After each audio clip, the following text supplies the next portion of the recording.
بسم اللہ الرحمن الرحیم۔ دراصل ہوا یہ تھا کہ میں ایک اولڈ ہاؤس میں آیا جہاں پر مجھے کچھ کام تھا۔ یہاں پر میں نے ایک درخت کے نیچے بوڑھی عورت کو بیٹھے ہوئے دیکھا۔ وہ عجیب طرح سے وہاں بیٹھی تھی۔ سب کا کہنا تھا یہ کھانا بھی نہیں کھاتی ہے، کسی سے بات بھی نہیں کرتی ہے۔ جب اس کو خوراک کی شدید کمی ہو جاتی ہے اور یہ بے ہوش ہو جاتی ہے تو پھر اتنا کھا لیتی ہے کہ اگلی دفعہ تک کے لیے اس کے جسم میں جان رہتی ہے۔ میں نے کہا کہ یہ کیسی بات کر رہے ہیں، انسان کے ساتھ کچھ بھی ہو جائے وہ کھانا نہیں چھوڑتا، کیونکہ کھائے بغیر انسان زندہ نہیں رہ سکتا۔ انہوں نے کہا کہ یہ تو ایسا ہی کرتی ہے۔ میں نے کہا کہ اس کے ساتھ کیا ہوا ہے؟ وہی ہوا ہوگا کہ کوئی یہاں چھوڑ گیا ہوگا۔ تو سب نے کہا ہمیں نہیں پتہ اس کے ساتھ کیا ہوا ہے، لیکن سننے میں یہ آیا ہے کہ کچھ بہت برا ہوا ہے، پر یہ اپنی کہانی کسی کو بھی نہیں سناتی ہے۔ مجھے بھی اس عورت کی کہانی سننے میں کوئی دلچسپی نہیں تھی، تھوڑا سا تجسس ضرور بڑھ گیا تھا، لیکن میرے پاس اتنا ٹائم نہیں تھا۔ جب میں وہاں سے جانے لگا تو اچانک سے کسی چیز کا لشکارہ میرے چہرے پر پڑا۔ یہ عورت کی کلائی میں پہنا ہوا ایک کنگن تھا، جو ظاہر ہے یا تو چاندی کا تھا اور یا پھر سٹیل کا تھا، جس کا لشکارہ میرے چہرے پر پڑ رہا تھا۔ میں نے اس کی طرف گیا اور جیسے ہی میں نے اسے غور سے دیکھا تو میں سجدے میں گر گیا اور پھوٹ پھوٹ کے رونے لگا۔ میری آنکھوں سے آنسو جاری تھے۔ لوگ حیران رہ گئے تھے کہ یہ تو یہاں پر کسی ٹیکسنٹ کے طور پر آیا تھا اور اب اس عورت کے پاس بیٹھ کے پھوٹ پھوٹ کے رو رہا ہے، جیسے کوئی پاگل رو رہا ہوتا ہے۔ ابھی تو کہہ رہا تھا کہ مجھے اس کی کہانی میں کوئی دلچسپی نہیں ہے۔ میں کہنے لگا مجھے بتائیں آپ کے ساتھ کیا ہوا ہے، مجھے اپنی کہانی سنائیں۔ اس ماں جی نے میری طرف دیکھا۔ لوگ حیران تھے کہ یہ تو کسی کی طرف دیکھتی بھی نہیں ہے، پر اس نے پہلی بار کسی انسان کی طرف دیکھا۔ تھوڑی دیر کے بعد اس بوڑھی عورت نے مجھے اپنی کہانی سنانی شروع کی۔ اس نے کہا کہ میں یہاں قریب کے محلے میں رہتی تھی، میرے 3 بیٹے تھے، مجھے اپنے تینوں بیٹوں پر بڑا ناز تھا۔ میں کہتی تھی کہ دنیا ادھر سے ادھر ہو جائے، پر میرے 3 بیٹے ہمیشہ میری آنکھوں کی ٹھنڈک بن کر رہیں گے۔ صرف اتنا ہی نہیں، مجھے بیٹیوں سے نفرت تھی، اتنی زیادہ نفرت کہ میں نے تینوں دفعہ جب بچہ پیدا کرنے کے مرحلے میں خود کو دیکھا تو یہی دعا کی کہ مجھے بیٹی نہ ہو۔ مجھے پہلے بیٹے کے بعد سب نے کہا کہ اب ایک بیٹی بھی ہونی چاہیے، پر میں نے کہا کہ نہیں، مجھے بیٹی نہیں چاہیے۔ پھر دوسرے بیٹے کے بعد سب نے کہا کہ بیٹی ہونی چاہیے، اور یہ دونوں بیٹے بھی کہتے تھے کہ ہماری ایک چھوٹی بہن ہونا چاہیے، پر میں ایسا بالکل نہیں چاہتی تھی۔ میرے لیے تو یہ ایک بہت برا خواب تھا۔ پر پھر تیسری دفعہ میرے یہاں بیٹی پیدا ہو گئی اور میں بڑی پریشان ہوئی۔ اپنی اولاد تھی تو پالنا تو پڑتا تھا، روتی تھی تو سر میں درد ہوتا تھا، بس وہی غصے سے ضد سے اس کو پالا۔ کبھی اس کو کھانا دیتی، کبھی نہیں دیتی، کبھی روتی رہتی تو روتی ہی رہتی۔ پر کہتے ہیں کہ لڑکیوں میں بڑی ہمت ہوتی ہے، بڑی سخت جان ہوتی ہے، وہ بھی بچ گئی۔ 3-4 سال کی ہو گئی، اس کے بعد خود سے ہی کھا پی لیتی تھی۔ کبھی محلے والے اس کو کھلا دیتے تھے، کبھی اس کا باپ جو اس سے بہت زیادہ پیار کرتا تھا۔ چوتھی دفعہ پھر سے میرے ہاں بیٹا پیدا ہوا اور میں بہت زیادہ خوش ہو گئی۔ جب میری بیٹی تھوڑی بڑی ہوئی تو قد میں لمبی تھی، تو جوان لگتی تھی۔ ابھی جوان نہیں تھی، بلوغت تک نہیں پہنچی تھی، لیکن قد سے لمبی تھی۔ تو میں نے اس کی شادی کروا دی، کیونکہ میرا شوہر اس دنیا سے جا چکا تھا۔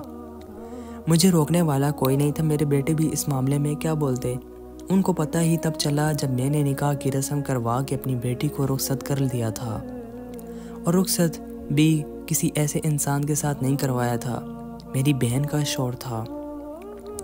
وہ میری بہن اس دنیا میں نہیں تھی، یعنی کہ میرے بہنوئی، اس کے ساتھ میں نے اپنی بیٹی کی شادی کروا دی تھی۔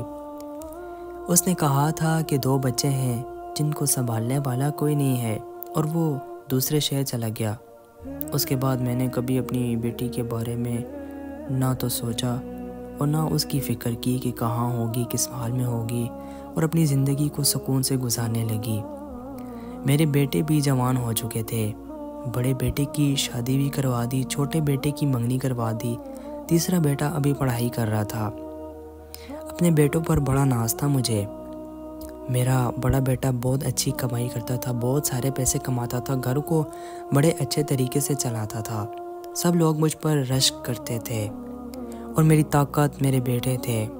بڑے بیٹے کی بیوی کو اس گھر میں آئے ہوئے 2-3 مہینے ہوئے تھے۔ تب تو سب ٹھیک تھا، لیکن آہستہ آہستہ اس کے تیور بدلنے لگے، کیونکہ اس کو پتہ چل گیا کہ اس گھر کا سارا خرچہ تو میرا شوہر اٹھاتا ہے۔ میں ظالم ساس نہیں تھی، بری عورت نہیں تھی، بس مجھے میری اولاد سے بہت زیادہ پیار تھا۔ میں نے اپنی بہو سے کہا کہ بیٹا گھر میں لڑائی جھگڑے نہ ڈالا کرو، تمہارا شوہر کماتا ہے تو صرف تمہارا شوہر ہی نہیں، میرا بیٹا ہے، اپنے بھائیوں کا بڑا بھائی ہے، اور باقیوں کی پڑھائی ختم ہو جائے تو ان کو بھی اچھی نوکری مل جائے گی۔ تم بھائیوں کے بیچ میں نفرت نہ ڈالنا، ویسے بھی ہمارا خرچہ ہی کتنا ہے، گھر ہمارا اپنا ہے، بجلی کا بل ہمارا نہیں، کیونکہ میرے بڑے بیٹے کی نوکری ایسی تھی کہ اسے بجلی کا بل نہیں دینا پڑتا تھا، اسے تو رہنے کے لیے کوارٹر بھی ملتا تھا، لیکن ہم لوگ اپنے گھر میں ہی رہتے تھے کیونکہ ایک چھوٹے سے کوارٹر سے ہمارا گھر زیادہ بڑا تھا۔ ایسے میں ہمارے کھانے پینے کا یہ خرچہ تھا، تو پھر میری بہو کو اتنی باتیں سنانے کی کوئی ضرورت نہیں تھی۔ لیکن آج کل اس کی زبان بہت کھل گئی تھی۔ اس کا نام آسیہ تھا، میں اسے خود ہی پسند کر کے لائی تھی۔ شروع میں وہ بہت اچھی تھی، لیکن ابھی عجیب حرکتیں کرتی تھی۔ میرے دوسرے بیٹے کی منگنی ہو چکی تھی، اس نے کہا کہ میں بھی شادی نہیں کرنا چاہتا، میری باہر کے ملک میں نوکری لگ رہی ہے، میں نے وہاں جا کے نوکری کرنی ہے۔ میں نے کہا کہ بیٹا تجھے میں کیسے دوسرے ملک میں بھیج سکتی ہوں، میں تیرے بغیر نہیں رہ سکتی ہوں۔ اس نے کہا کہ امی میں آپ سے اجازت نہیں مانگ رہا ہوں، میں نے جانا ہی جانا ہے، کیونکہ بہت اچھی نوکری ہے۔ جب اس نے مجھے تنخواہ بتائی تو میں بھی حیران رہ گئی، اتنی تنخواہ تو میرے بیٹے کی بھی نہیں تھی، اتنی تنخواہ تو میرے پہلے بیٹے کی بھی نہیں تھی، لیکن بدلے میں مجھے اپنے بیٹے سے دور رہنا پڑا۔ اس نے کہا کہ جب اتنے پیسے کماؤں گا تو پھر دور کیسا رہنا، چکر لگایا لیا کروں گا، اور آج کل کون سا زمانہ ہے، ایک دفعہ انسان کہیں چلا جائے تو پھر ملاقات ہی نہ ہو۔ آج کل تو روز ویڈیو کال ہو سکتی ہے، فون پہ بات ہو سکتی ہے۔ میرے بیٹے نے مجھے بڑی تسلیاں دی۔ میرے بیٹے کا نام اکرم تھا، وہ میرا منجلا بیٹا تھا، مجھے بڑا پیارا تھا۔ وہ باہر کے ملک چلا گیا اور پہلے 2 مہینے اس نے 1 روپیہ تک نہیں بھیجا، اس کے بعد وہ پیسے بھیجا کرتا تھا۔ اب مجھے میری بہو کی باتیں تو نہیں سننی پڑتی تھی، لیکن اب اپنے بیٹے کی بڑی یاد آتی تھی۔ ایک دن میرا تیسرا بیٹا، جس کا نام علی تھا، اسٹور روم سے کوئی تصویر اٹھا کے لے آیا جس میں میری بیٹی بھی تصویر میں شامل تھی۔ کہنے لگا یہ کون ہے؟ جب میں نے اپنی بیٹی کی شادی کی تو تب یہ عمر میں کم تھا۔ کہنے لگا یہ کون ہے؟ میں نے کہا یہ بہن ہے تمہاری، اس کی شادی ہو گئی ہے۔ وہ حیران رہ گیا۔ اس نے کہا کہ پر یہ تو کافی کم عمر لگ رہی ہے۔ تو میں نے کہا کہ کم عمر نہیں ہوتی لڑکی، جب جوان ہو جاتی ہے تو اس کی شادی کر دینی چاہیے۔ اس نے کہا کہ شادی ہوگی تو کہاں چلی گئی، ہم سے ملنے کیوں نہیں آتی ہے، یا ہم اس سے ملنے کیوں نہیں جاتے ہیں؟ مجھ سے پوچھنے لگا کہ نام کیا تھا ہماری بہن کا۔ میں نے کہا کہ اس کا نام سمیرہ تھا اور وہ باہر کے ملک چلی گئی ہے، اس لیے ملنے نہیں آتی اور ہم بھی نہیں جا سکتے۔ کہنے لگا کہ خوش تو ہے نا؟ میں نے کہا ہاں، جو باہر ملک جاتے ہیں وہ تو خوش ہی ہوتے ہیں نا۔ میں نے کہا کہ چلیے تصویر جا کے واپس رکھا تو تھوڑے وقت کے بعد میرا بیٹا مجھے کہنے لگا یہ لگتا ہے کہ آپ کو سمیرہ آپی سے کوئی زیادہ پیار نہیں تھا۔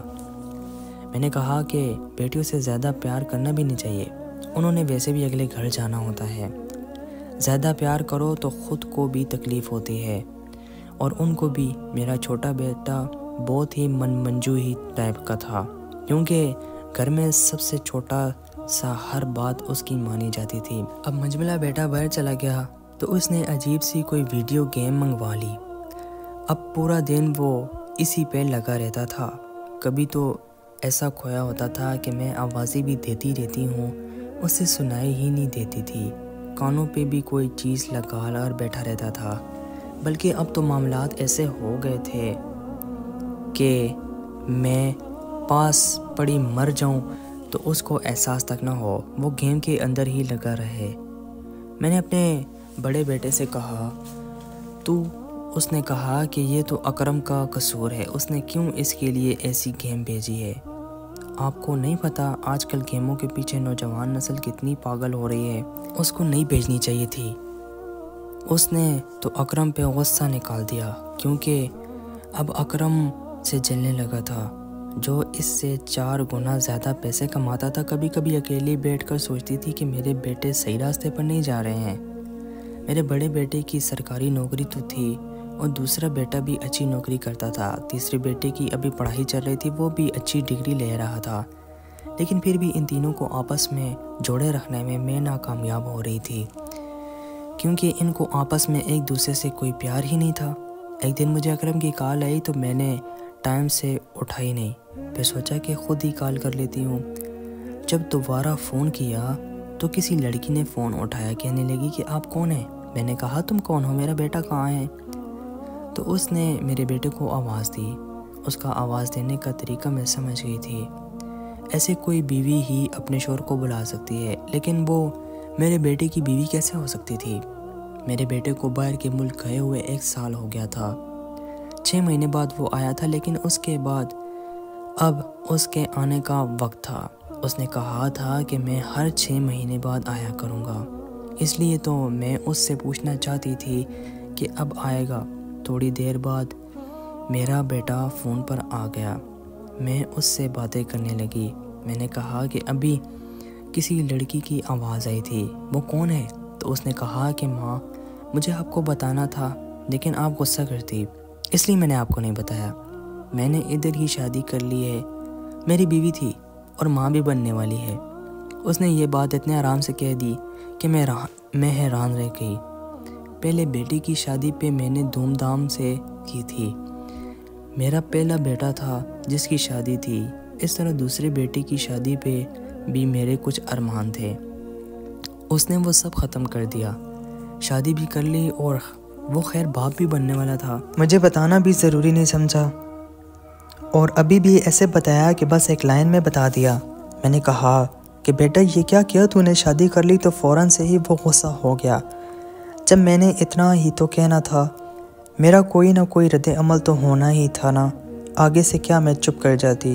تو کہنے لگا کر لی شادی، ویسے بھی یہ انسان کا اپنا ذاتی فیصلہ ہوتا ہے، مجھے لڑکی پسند آئی تو میں نے اس سے شادی کر لی۔ میں نے اس سے کہا کہ تو ہمیں بتا دیتا، ہم کیا تیرا رشتہ نہ ہونے دیتے؟ لڑکی سے ہی شادی کی ہے نا تو نے، اور اردو بھی بول رہی تھی، اس کا مطلب کہ وہ پاکستانی ہے، تو پھر تو نے ہمیں بتایا کیوں نہیں؟ ہمیں بتا دیتا، ہم اپنے ہاتھوں سے تیری شادی کر دے۔ تو نے اچھا نہیں کیا بیٹا، شادی کر لی، میں اس پہ نہیں کہہ رہی ہوں اچھی بات ہے، تو نے نکال ہی لیا ہے ہمیں تو اپنی زندگی سے، لیکن تو نے بالکل بھی نہیں بتایا۔ وہ کہنے لگا کہ آپ کبھی بھی میری اس لڑکی سے شادی نہیں کرواتے۔ میں نے کہا کیا مطلب، کیوں نہیں کرواتے تیری شادی؟ اس نے کہا کیونکہ میری بیوی غیر مسلم ہے اور سیاہ فام ہے، آپ کبھی بھی میری شادی اس کے ساتھ نہیں کرواتی۔ یہ جو تھوڑی بہت اردو بول رہی تھی یہ میں نے ہی اس کو سکھائی ہے۔ یہ بات سن کر تو میرے قدموں کے نیچے سے زمین نکل گئی کہ میرے بیٹے نے ایک غیر مسلم عورت سے شادی کر لی، وہ بھی ایک سیاہ فام عورت سے۔ میں نے رونا شروع کر دیا تو میرے بیٹے نے فون بند کر دیا۔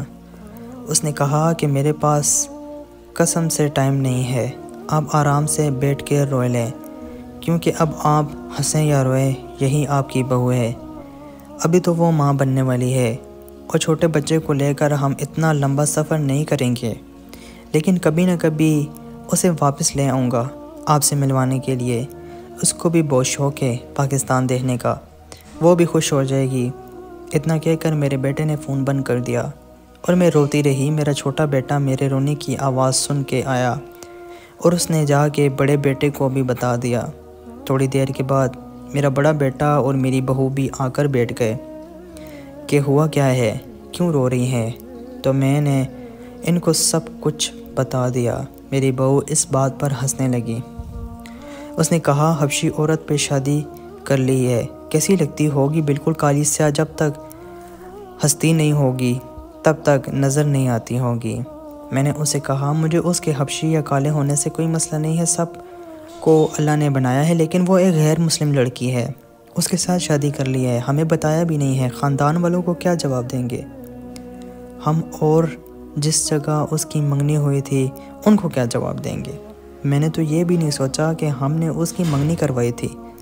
میرے بڑے بیٹے نے کہا کہ باہر کے ملک بھیجیں گے تو ایسا ہی کرے گا نا، وہاں پر تو یہی سب کچھ ہوتا ہے، آپ کو نہیں پتا آج کل جہاں پہ اولاد کو ان کی اوقات میں رکھنا اتنا مشکل ہو گیا ہے، تو وہاں پہ تو اسے روکنے والا بھی کوئی نہیں ہے۔ معذرت کر لیں، فون کر کے کہہ دیں کہ نہیں کر سکتے رشتہ، اور شکر کریں کہ منگنی ہی کروائی تھی، نکاح نہیں کروایا تھا، ورنہ ہم لوگ پھنس جاتے۔ میں نے تو پورا دن کھانا نہیں کھایا، میرا دل اداس رہا، میں روتی رہی، لیکن پھر وہی بات میرے بڑے بیٹے کی کہ میں کیا کر سکتی تھی۔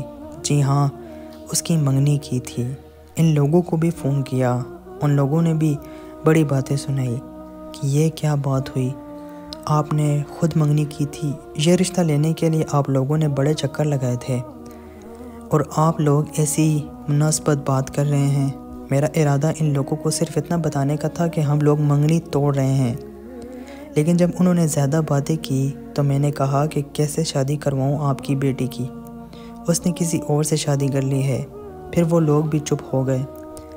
آسیہ بار بار کہہ رہی تھی کہ میں بڑی بری پسند ہے اکرم کی ایک کاری عورت سے شادی، کل کو جب اپنے بچے لے کر آئے گا تو اس کے بچے کیسے ہوں گے، توبہ توبہ، اس نے تو پوری نسل ہی بگاڑ دی۔ اس کی باتیں سن کے مجھے مزید غصہ آ رہا تھا۔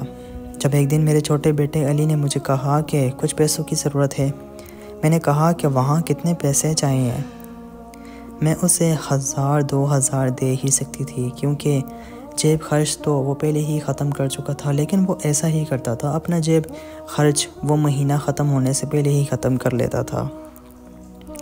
پھر میں اس کو کچھ پیسے دے ہی دیتی تھی، ورنہ وہ پیچھے پڑ جاتا تھا۔ تو اس نے کہا مجھے 15 لاکھ روپے کی ضرورت ہے۔ میں تو حیران رہ گئی۔ اس نے کہا کہ 15 لاکھ روپے میں تجھے کہاں سے لا کے دوں گی، تو نے ایسا کیا کرنا ہے 15 لاکھ روپے کا، پہلے مجھے بتا۔ تو کہنے لگا بتا نہیں سکتا، بس 15 لاکھ کی ضرورت ہے۔ میں نے اسے کہا کہ رک، تیرے بڑے بھائی کو بتاتی ہوں۔ تو اس نے کہا نہیں امی، کسی کو بتانا نہیں، مجھے بس کہیں سے پیسوں کا انتظام کر دو، اکرم بھائی سے کہو بھیج دو وہاں کے پیسے، تو یہاں پر آ کر اتنے زیادہ ہو جاتے ہیں، سب کچھ ہو جائے گا۔ میں نے کہا کہ جب تک تم مجھے بتائے گا نہیں میں تیرے لیے 1 روپے کا انتظام نہیں کروں گی، پر وہ نہیں بتا رہا تھا۔ اور پھر وہی ہوا کہ آدھی رات کو ہمارے گھر پولیس آ گئی۔ آدھی رات کا وقت تھا، جس طرح سے انہوں نے دروازہ پیٹا اور ہمیں دروازہ کھولنے میں دیر ہوئی تو انہوں نے دروازے کا لاک ہی توڑ دیا، سیدھا اندر آ گئے۔ میرا بڑا بیٹا بھی پریشان ہو گیا کہ کیا ہو رہا ہے، کہنے لگے کہ علی کو باہر نکالیں، اس کے اوپر کیس ہوا ہے، درخواستیں دی گئی ہیں، ہمارے پاس اس کا اریسٹ وارنٹ ہے۔ ہم لوگ حیران رہ گئے کہ اس نے ایسا کیا کر دیا، وہ تو اسٹوڈنٹ ہے، صرف پڑھائی کرتا ہے، زیادہ سے زیادہ کوئی گیم کھیل لیتا ہے۔ پولیس والوں نے کہا کہ اس گیم کے پیچھے ہی اس کے اوپر رپورٹ ہوئی ہے، اس نے گیم پہ کھٹا لگا کے گیم کھیلی ہے اور ایک بندے کے 15 لاکھ روپے کھا گیا۔ جب پولیس والے نے 15 لاکھ روپے کا نام لیا تو میں سمجھ گئی کہ تب بھی وہ مجھ سے 15 لاکھ روپے مانگ رہا تھا۔ پولیس نے کہا کہ ہم تو اس کو لے کر جائیں گے، گھر میں چیخو یا چلاؤ، کسی بھی طرح ان کو اپنے بیٹے کو لے جانے نہیں دے سکتی تھی۔ مجھے پتہ تھا کہ ایسے معاملوں میں پولیس والے بہت مارتے ہیں، اور میں اپنے سب سے چھوٹے بیٹے کو اپنی جان سے زیادہ پیار کرتی تھی، تو کیسے اس کو بھیج سکتی تھی؟ لیکن کیا میں روک سکتی تھی؟ نہیں روک سکتی تھی۔ ان لوگوں کے پاس وارنٹ تھا، وہ لوگ کمرے کی طرف بڑھے، کمروں کے اندر جھانکنے لگے اور پھر ہمارے چھوٹے والے بیٹے کے کمرے کی طرف چل دیے۔ وہ ظاہر ہے سو رہا تھا، لیکن شور میں وہ کیسے سکون سے سو سکتا تھا؟ جب وہ کمرے میں گئے تو وہ اندر تھا ہی نہیں۔ وہ کھڑکی کو دیکھ کر معلوم ہوا کہ وہ گھر سے بھاگ گیا تھا۔ پولیس والوں نے کہا کہ لگتا ہے وہ بھاگ گیا ہے، پیچھا کرو اس کا۔ انہوں نے بہت پیچھا کیا، گھر میں عذاب تھا مچ گیا۔ صبح میرے بیٹے نے جا کے پتہ کیا تو پتہ چلا کہ پولیس والوں کو بھی نہیں ملا اور میں نے نمبر پہ ایک وائس میسیج آیا ہوا تھا، میں جا رہا ہوں، مجھے نہیں پتہ میں کہاں جا رہا ہوں، لیکن میں گھر پہ رہا تو بہت بڑا معاملہ خراب ہوگا۔ اگر آپ مجھے بچانا چاہتی ہیں تو اس نمبر پہ 15 لاکھ روپے بھیج دیں تو میں واپس آ جاؤں گا۔ میں نے اپنے دونوں بیٹوں کے سامنے ہاتھ پھیلائے اور ان کو کہا کہ 15 لاکھ روپے کا انتظام کرو، آدھے آدھے کر کے کر لو، لیکن انہوں نے کہا کہ اس کا ساتھ ایسے ہی ہونا چاہیے، ہم بالکل بھی پیسے نہیں بھیجیں گے، اسے ذرا ذلیل ہونے دیں، کیونکہ یہ سب کچھ اس کی اپنی وجہ سے ہوا ہے، اس نے خود کیا ہے، گیموں پہ سٹے لگاتا ہے، یہ کوئی کرنے والا کام ہے، 1 روپیہ نہیں دیں گے ہم۔ ایسے انسان کے لیے میرے بڑے بیٹے نے تو کہا کہ مجھ پہ تو ویسے بھی بڑے قرضے ہیں، آپ لوگوں کا گھر چلانے کے پیچھے میں مقروض ہو گیا ہوں، اور اکرم نے کہہ دیا کہ میرے ہاں تو بچے کی ولادت ہونے والی ہے، یہاں پہ بچہ پیدا کرنا کوئی آسان کام نہیں ہے، پتہ نہیں کتنے پیسے لگتے ہیں، اب کیا اپنے بچے کے نصیب کے پیسے میں اپنے اوباش بھائی کے لیے بھیج دوں؟ میں نے اپنا سونا بیچ دیا، لیکن اس سے صرف 2.5 لاکھ روپے ہی بنا جو میں نے اس اکاؤنٹ پہ بھیج دیا۔ مجھے لگا کہ میرا بیٹا واپس آ جائے گا، لیکن وہ واپس نہیں آیا۔ بس اتنی خبر ملی کہ جہاں بھی ہے ٹھیک ہے، کہیں چھپا ہوا ہے، باقی کے پیسوں کا انتظام کریں تو آ جائے گا۔ میں کہاں سے پیسوں کا انتظام کرتی؟ میرے پاس تو جو کچھ تھا وہ میں نے دے دیا تھا۔ اب ایک گھر یہ تھا جو میرے نام پہ تھا، لیکن میں یہ گھر بیچنے کی بات کیسے کر سکتی تھی؟ پھر بھی میں نے گھر بیچنے کی بات کر دی، کیونکہ اپنے بیٹے کی دوری برداشت نہیں کر سکتی تھی۔ اکرم ویسے ہی باہر جا کے بیٹھا تھا، بڑے بیٹے کو بیوی سے فرصت نہیں تھی، اور چھوٹا بیٹا بھی گھر نہیں ہوتا تو میں کیا کرتی؟ پر اس نے تو باقاعدہ شور ڈھال دیا کہ اس کے لیے گھر بیچ دیں گے تو کیا کرائے پہ جا کے رہیں گے، کوئی ضرورت نہیں ہے گھر بیچنے کی، بلکہ آپ تو کوئی پتہ بھی نہیں ہے کہ آپ گھر بیچ دیں، جیسے آپ نے اپنا زیور بیچ دیا۔ آج ہی کاغذات بنواتا ہوں، گھر میں اپنے نام کرواؤں گا۔ میں نے اس گھر پہ بہت وقت دیا ہے، ان دونوں کو پالا، ان کی تعلیموں کے پیسے دیے، اتنا حق تو بنتا ہے کہ گھر میرے نام ہونا چاہیے۔ وہ بات تو آپ نے سنی ہوگی کہ اگر شوہر سسرال والوں کے سامنے اپنی بیوی کو عزت نہ کرے اور اس کو خود ہی برا بھلا کہے یا نیچا محسوس کروائے تو سسرال والے کبھی بھی ایسی عورت کی عزت نہیں کرتے۔ جس کی عزت اس کا اپنا شوہر نہیں کرتا، دوسرا معاملہ بھی ویسا ہی ہے کہ اگر اپنا ہی بیٹا آپ کی عزت نہ کرے اور آپ کو 2 ٹکے کا کر دے تو آپ کی بہو بھی آپ کی عزت نہیں کرتی، اس کو بھی بہانہ مل جاتا ہے۔ اسی طرح اب میری بہو کو بھی موقع مل گیا تھا، اس نے کہا کہ آج سے سارے گھر کا کام آپ کریں گی، اور اگر کام نہیں کریں گی تو کھانا نہیں ملے گا۔ اپنے بیٹے سے یہ شکایت لگانے کی کوئی ضرورت نہیں ہے، اس نے خود ہی کہا ہے، کیونکہ میں ماں بننے والی ہوں، میرے سے گھر کا کام نہیں ہوگا۔ میں نے کہا یہ تو خوشی کی خبر ہے۔ میں آگے بڑھی اس کا ماتھا چومنے کے لیے تو وہ کہنے لگی بس مجھے ہاتھ نہ لگائیں، مجھے نظر لگ جائے گی، خوشی کی خبر تھی، میں کیوں نہ کام کرتی، اپنی بہن کو آرام کرواتی، لیکن میری طبیعت بھی خراب تھی، مجھے لگا کہ چلو میں کھانا وغیرہ بنا دوں گی، باقی کام نوکرانی کرے گی تو نوکرانی رکھی ہوئی تھی، لیکن اس نے نوکرانی کو چھٹی دے دی اور کہا کہ سارے گھر کا کام آپ ہی کریں گی تاکہ نوکرانی کے پیسے بھی بچیں۔ میرے لیے بہت مشکل تھا۔ میں نے اپنے بیٹے سے بات کی تو وہ کہنے لگا کہ میں پورا دن آفس میں کام کرتا ہوں، تھکا ہارا رہتا ہوں، گھر میں آتا ہوں تو مجھے سکون چاہیے، اس لیے نہیں آتا کہ آپ کی اور اپنی بیوی کی باتیں سن سکوں۔ عورت تو بنی ہی کام کرنے کے لیے ہوتی ہے، آپ کام کریں گی، آپ کے ہاتھ پاؤں چلتے رہیں گے، آپ کے لیے ہی اچھا ہوگا، اس لیے بار بار مجھے یہ سب مت کہیں۔ اگلے دن میری بہو نے بھی مجھ سے اس بات پہ لڑائی کی، اپنے بیٹے کے سامنے میری شکایتیں لگا رہی تھی، آج آپ کو کھانا نہیں ملے گا۔ میں حیران رہ گئی کہ مجھ پہ یہ دن بھی آنا تھا۔ میں اپنے گھر والی عورت تھی، اپنے بچوں کو پالتی تھی، اپنے کچن میں کھانا بناتی تھی، اور کوئی مجھے یہ نہیں کہہ سکتا تھا کہ تمہیں کھانا نہیں ملے گا، لیکن آج مجھ پہ یہ دن بھی آ گیا تھا۔ مجھے لگا کہ ایسا ہی کہہ رہی ہے، کھانا میں بناؤں گی تو میں کیوں نہیں کھا سکتی، لیکن جب میں نے کھانا بنایا تو میری بہو وہ کھانا اٹھا کے فریج میں رکھ دی اور فریج کے لاک لگا دیا، اور اگلے دن ہی لاک کھولا اور میں نے پورا دن بھوکے پیٹ گزارا۔ اگلے دن میں نے اپنی بہو سے معافی مانگی۔ میں نے ان سے ٹھیک طرح سے معافی نہیں مانگی، بس اتنا کہہ دیا کہ مجھے یہ سب نہیں کہنا چاہیے تھا، تو اس نے مجھے روٹی دی تھی۔ لیکن اب ایسا ہی ہوتا تھا، اس کو میری کوئی بات بھی بری لگتی تو وہ میرا کھانا بند کر دیتی تھی۔ 2 دن تک میں بھوکی رہتی تھی۔ میرے بیٹے کو اپنی باتوں میں ایسے لگا لیا تھا کہ اسے فرق ہی نہیں پڑتا تھا کہ وہ کہتا تھا کہ آپ نے مجھ سے کبھی پیار ہی نہیں کیا، آپ کو اپنے درمیانے بیٹے اور آخری بیٹے سے ہی پیار تھا، اور آپ ان کے لیے ہی ساری زندگی پریشان ہوتی رہی ہیں۔ مجھے تو آپ نے کم عمری میں ہی نوکری پہ لگا دیا تھا اور مجھ سے سارے گھر کی ذمہ داریاں پوری کروائی۔ اس لیے اب آپ سیاہ کریں سفید کریں، یا میری بیوی سے سیاہ کریں یا سفید کریں، مجھے فرق نہیں پڑتا ہے۔ میں نے اکرم سے بات کی کہ کسی طرح مجھے وہاں بلا لے، میں وہاں پر تیرے بچوں سے بھی مل لوں گی اور بیوی سے بھی۔ وہ کہنے لگا کہ یہاں پر میں آپ کو نہیں بلا سکتا، بہت خرچہ ہو جائے گا اور میری بیوی کے ساتھ آپ کی نہیں بنے گی۔ آپ 5 وقت کی نماز پڑھنے والی عورت ہیں، اور میری بیوی کا تو آپ کو پتہ ہی ہے نا، میں نہیں چاہتا کہ گھر میں کوئی مصیبت بنے۔ واہ بیٹا، اب میں تیرے لیے مصیبت بن گئی ہوں۔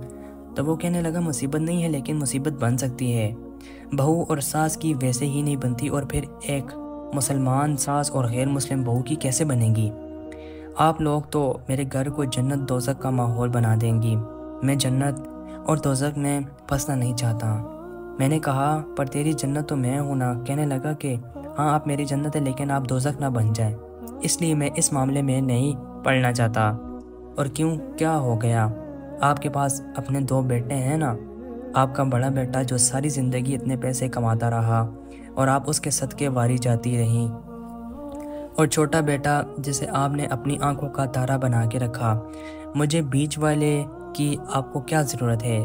بیچ والے بچے تو ویسے ہی کسی کو اچھا نہیں لگتے، چھوٹا کا لحاظ کرتے ہم لوگ ذلیل ہوتے ہیں، اور بڑوں کا ادب بھی ہم سے کروایا جاتا ہے، ہماری تو کوئی اوقات ہی نہیں ہے، اور میں اب کبھی بھی واپس نہیں آؤں گا، یہیں پہ رہوں گا۔ میری بیوی ہے یہاں، میرے بچے ہیں، ان کے بغیر نہیں رہ سکتا۔ میرے چھوٹے بیٹے نے بھی مجھے اپنے ساتھ رکھنے سے انکار کر دیا، اور بڑے بیٹے نے جس طرح سے رکھنے کا حکم اپنی بیوی کو دے دیا تھا، اس سے اچھا تھا کہ میں یہاں رہتی ہی نہیں، کہیں اور چلی جاتی۔ میرا تو کوئی رشتہ دار بھی نہیں تھا، میرے شوہر کے رشتہ دار تھے، لیکن جب شوہر مر جائے تو پھر اس کے رشتہ داروں سے کیا تعلق؟ اور میرا چھوٹا بیٹا، میرا لاڈلا علی، جس کو پڑھانے کے لیے میں نے اتنی محنت مشقت کی، وہ بھی چلا گیا۔ ابھی کہتا تھا کہ پیسے بھیجوں تو میں واپس آ جاؤں گا، نہیں تو وہ نہیں آ سکتا۔ ایک دن میں نے دیکھا کہ میری بہو نے اپنے کچھ رشتہ داروں کو گھر بلایا تھا، لیکن میں نے اس کے رشتہ داروں کے پہلے کبھی نہیں دیکھا تھا۔ وہ کہہ رہی تھی کہ میرا کزن ہے اور اپنے اس کزن کے ساتھ کمرے میں بیٹھی تھی۔ میں نے سوچا کہ چائے بنا دیتی ہوں، تو کہنے لگی نہیں کہ میرے رشتہ دار، اور اس عورت نے چائے نہیں پوچھی۔ میں نے چائے بنا کے ٹرے میں رکھی اور کچھ دیگر لوازمات بھی رکھے اور اس کے کمرے کے پاس گئی۔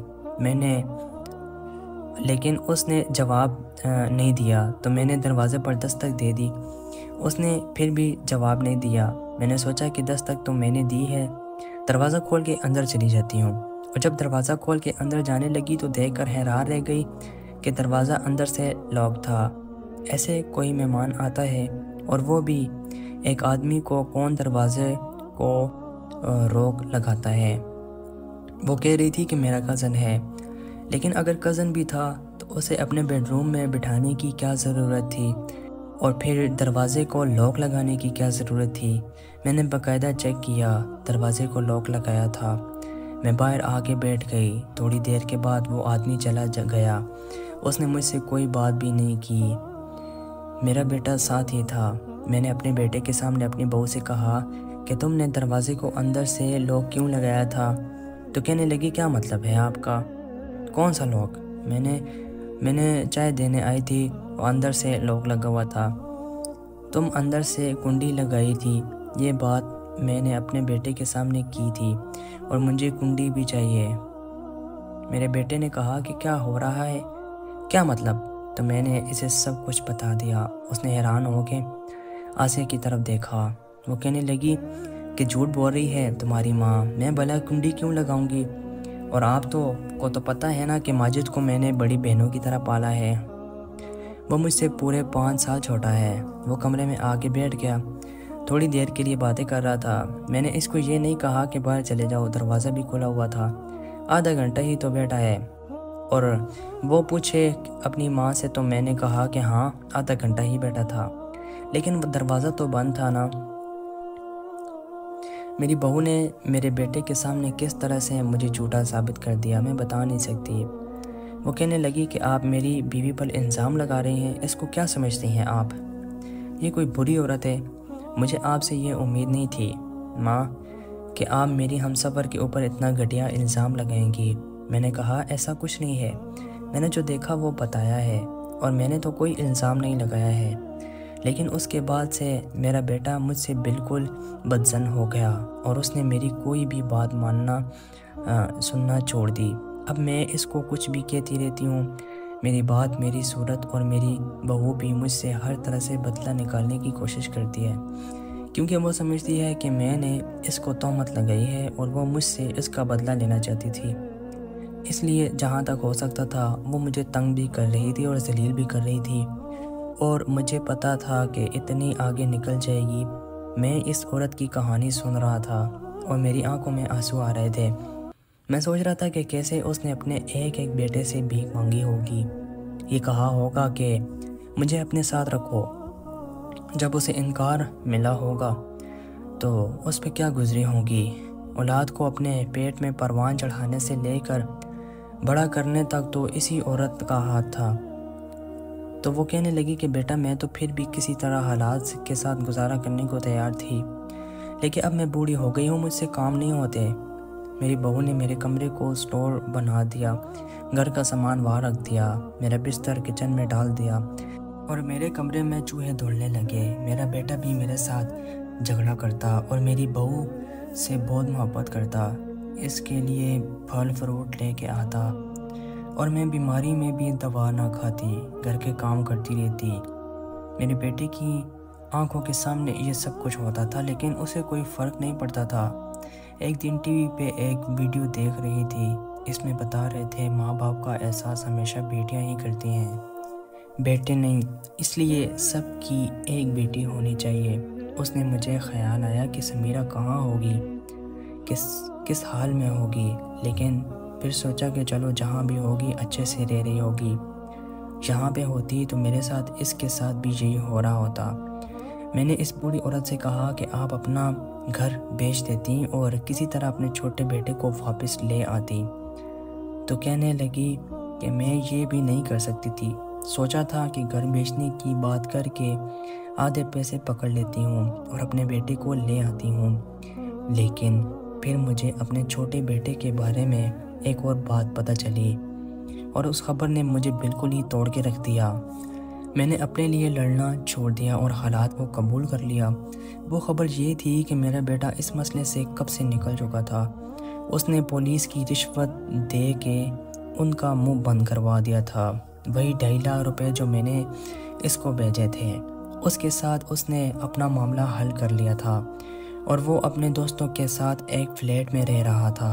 جب میں اس کے ساتھ رہنے کے بعد بات کرتی تھی تو وہ مجھ سے جھوٹ بولتا تھا، کہتا تھا کہ پیسے بھیجو، جبکہ ایسا کوئی معاملہ نہیں تھا، وہ بالکل ٹھیک حالات میں تھا، چاہتا تو مجھے یہاں سے لے جاتا تھا، یہاں پہ واپس آ سکتا تھا، کچھ بھی کر سکتا تھا، لیکن اس نے ایسا کچھ نہیں کیا۔ کیا ایک دن میں نے اس سے فون پہ بات کی تو وہ فون بند کرنا بھول گیا، اور اس نے کہا کہ میں اس بڑھیا کو کیسے یہاں لے آؤں، میں اس کو خرچہ نہیں اٹھا سکتا ہوں، اور مجھے اس کی خدمت کرنے کا کوئی شوق نہیں ہے، میری عمر ہے موج مستی کرنے کی، میں اپنی ماں کا چوکیدار نہیں بن سکتا ہوں۔ میں نے فون بند کر دیا، میرے ہاتھ کانپ رہے تھے اور میری بری طرح سے رو رہی تھی۔ میں نے حالات کو قبول کر لیا، میری بہو جو بھی کہتی میں نہیں بولتی تھی، لیکن ایک دن غلطی سے اس کے اوپر میرے سے گرم چائے گر گئی، کیونکہ میرے ہاتھ کانپ رہے تھے، لیکن انہوں نے مجھ پہ الزام لگا دیا کہ میں نے جان بوجھ کے کیا ہے۔ وہ اتنا نہیں جلی تھی جتنی میں نے چیخی ماری تھی۔ اس نے میرا ہاتھ پکڑا اور مجھے اسے بدبودار چوہے والے کمرے میں بند کر دیا اور کہا کہ اگر ایک لفظ بھی زبان سے نکالا آپ کے بیٹے کو زہر دے دوں گی۔ میں بری طرح ڈر گئی تھی، کمزور ہو چکی تھی، میرے اندر بالکل بھی ہمت نہیں تھی۔ میں نے کہا کہ ایسا نہیں کرو، لیکن اپنے لیے لڑنا چھوڑ دیا۔ اس نے میرے بڑے بیٹے کو کہا کہ میں تمہاری ماں کو صبح سے ڈھونڈ رہی ہوں، پتہ نہیں کہاں چلی گئی ہے، لگتا ہے کہیں بھاگ گئی ہے۔ میرے بیٹے نے بھی مجھے ڈھونڈنے کی کوشش نہیں کی اور میں نے اس کمرے میں پورے 2 ہفتے گزارے۔ میری بہو بچہ کچا کھانا اندر رکھ دیتی تھی اور کہتی تھی کہ یہی تیری سزا ہے، تو نے مجھے بڑا تنگ کیا۔ میں نے ایک دن دیکھا کہ میری بہو سے دروازہ کھلا چھوڑ گیا اور میں واقعی گھر سے بھاگ گئی، کیونکہ الزام تو لگا ہی ہوا تھا۔ آپ یہ سوچیں کہ کوئی جوان لڑکی اگر گھر سے بھاگ جائے تو اس کے پیچھے بہت ساری وجوہات ہوتی ہیں، لیکن کوئی بوڑھی عورت کیسے گھر سے بھاگ سکتی ہے؟ وہ پہلی رات جو میں نے گھر سے باہر گزاری مجھ پر بہت مشکل تھی۔